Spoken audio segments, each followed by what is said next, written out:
Hello everyone. Do you believe in ghosts? Demons? How about poltergeists?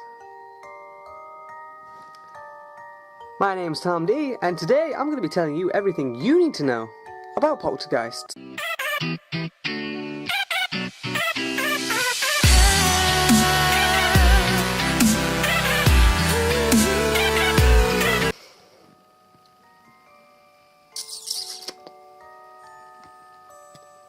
You ever woken up randomly in the middle of the night and heard a bang, or a door slamming, or even footsteps?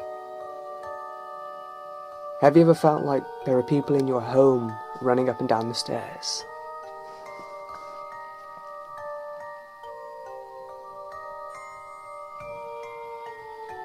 Well, if you have, you could have a poltergeist in your house. What is a poltergeist exactly? Well, a poltergeist is the German translation for noisy spirit. Reports of poltergeists go as far back as the 17th century.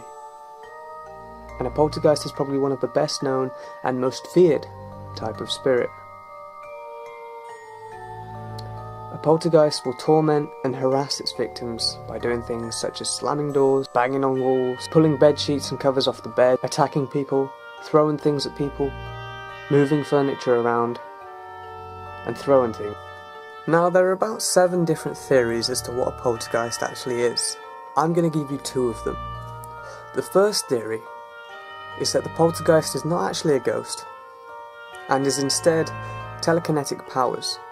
Now, for those of you who don't know what telekinetic is, or telekinesis is, basically it's like moving things with your mind.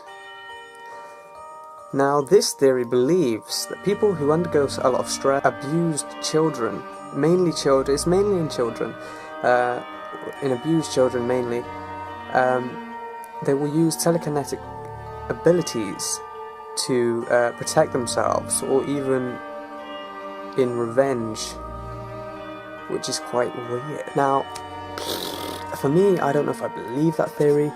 This is the theory that I learnt, and this is the theory I most often tell people. The second theory I'm going to tell you is that the poltergeist is indeed a ghost. This theory believes that someone died in pain, anger, or with unfinished business and didn't quite make it to the afterlife. A poltergeist can be quite malicious and mischievous. They can actually have some sort of impact with the living world even though they're no longer part of it. A poltergeist will usually be attracted to the most vulnerable person in the family, typically being the youngest, either teenagers or young children, mainly because they're easier to influence. If you're still not quite freaked out by poltergeists, here's a clip that I found on YouTube that's been there for about 6 years. Now, some of you might see this as absolute bullshit.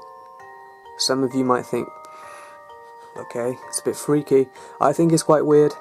I'm going to play you about a minute of it. Tell me what you think in the comments below. I'll see you in a minute.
So as you can see, there's no one there opening and shutting the door. And the door slamming was what freaked me out the most. So now you know what a poltergeist looks like, and you know what a poltergeist is. I'm going to give you 7 signs that there's a poltergeist in your house. Have you ever placed an object somewhere, then left it, later to return to find out it wasn't there? Well, the first sign that you have a poltergeist in your house is disappearing objects. The second sign you have a poltergeist in your house, which I find quite hard to believe, as I've never seen it for myself, but hey, some people might have. If you've actually seen this sign, then put it in the comments below. But the second sign that you have a poltergeist in your house is indeed floating objects. What the fuck? Now the third sign that you have a poltergeist in your house is smells and odours. Now when you think of this, you're probably thinking of some really bad sort of fart. And it could be. It's probably just me. No, I'm joking. It could be. When I did the research, their example was, so no one in your family smokes, yet when you go into a room, it smells like cigarettes. Pretty weird. Really, really weird. But again, that could be a sign that you have a poltergeist in your house. The fourth sign that you have a poltergeist in your house is electrical interference. Now if you remember in the clip that I just showed you, you might have been able to hear some interference with the radio. Now electrical interference could also be things like lights turning on and off, interference with the radios, maybe your phone turns off, things like that. That is the fourth sign you have a poltergeist in your house. Oh my god, you can still see me. Haha. Now the fifth sign is a bit weird. The fifth sign is things like knocks and bangs and footsteps.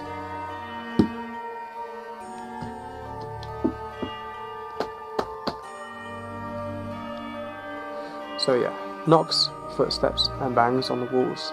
That is the fifth sign you have a poltergeist in your house. The sixth sign is power from nowhere.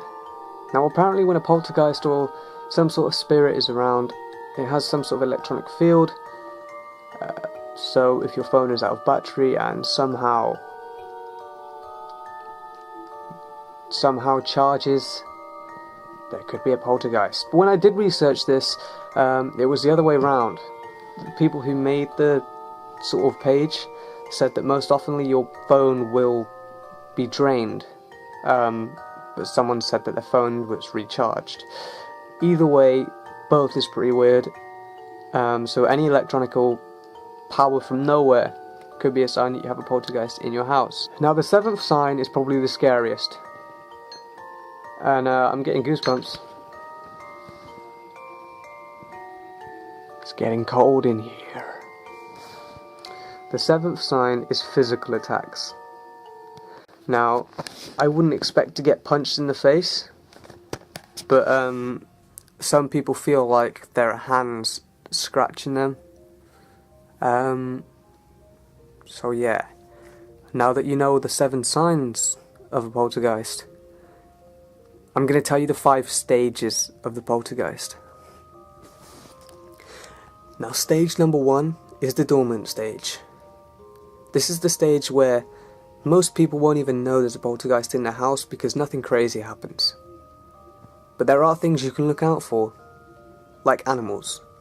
Animals are a lot more in tune with paranormal activity than humans are. So if you ever see your dog looking into space at nothing and barking, you might want to get some sort of you're fucked. If you ever go into a room and suddenly it just goes very cold, that could also be a sign that you have a poltergeist and you're fucked. Stage 2 is the obvious presence. This is the stage where things will start to happen and you will notice it, but you'll most often dismiss it. This is the stage where rooms will get a lot colder, furniture will have marks and scratches on it, and in very, very rare cases, some people will wake up with scratches and bruises on their body. Stage 3 is the increased kinetic activity stage. This is the what the fuck stage. The oh my god stage. The holy fucking pickle sandwich stage. This is where it gets really, really weird. This is the stage where you can't ignore the things that are happening, even if you tried. This is most often when families go to seek for religious or professional help. This is when lights start flickering, start turning off. This is when things start getting moved about. Windows and sometimes even locked doors will start opening and slamming. And some people, in very rare cases, again feel like people are scratching them. Stage 4 is the targeting stage. This is where the poltergeist goes from being mischievous to violent. Most often, a poltergeist will target adults or teenagers. It will never, for some reason they don't target children. So objects will be thrown at people, doors will be slammed in people's faces as they enter certain rooms, and knives have been reported to fly out of drawers. They didn't have enough force to damage anyone, and they weren't particularly aimed at anyone. But if I were you, I would take it as a warning. So the last stage is the life-threatening stage. This is the stage where you need to get out of the house and seek for help. Doesn't matter if you live in the house, everyone who's in the house is in serious danger. This is the stage where objects become a lot heavier. So in stage 3, you might have had like a comb being thrown at you. Now in stage 5, you'll have chairs being thrown at you. Knives are being flung out of drawers with enough force to get stuck into walls. And this is the really, really weird thing. Apparently fires start spreading around the house, eventually catching the whole house on fire. Pretty fucking weird. And now the scratches on your body will be a lot deeper, and you will start bleeding. You'll have blood marks from the scratches. If you enjoyed the video, please leave a thumbs up. Please like and share the video on Facebook, Twitter, and across Google+. If you haven't already, then subscribe. I will see you in the next video. If you have any other interests or things that scare you that you'd like me to research and talk about, then please put them in the comments below. Also comment what you thought of the video and what could be done better, and I will see you in the next video. Bye bye.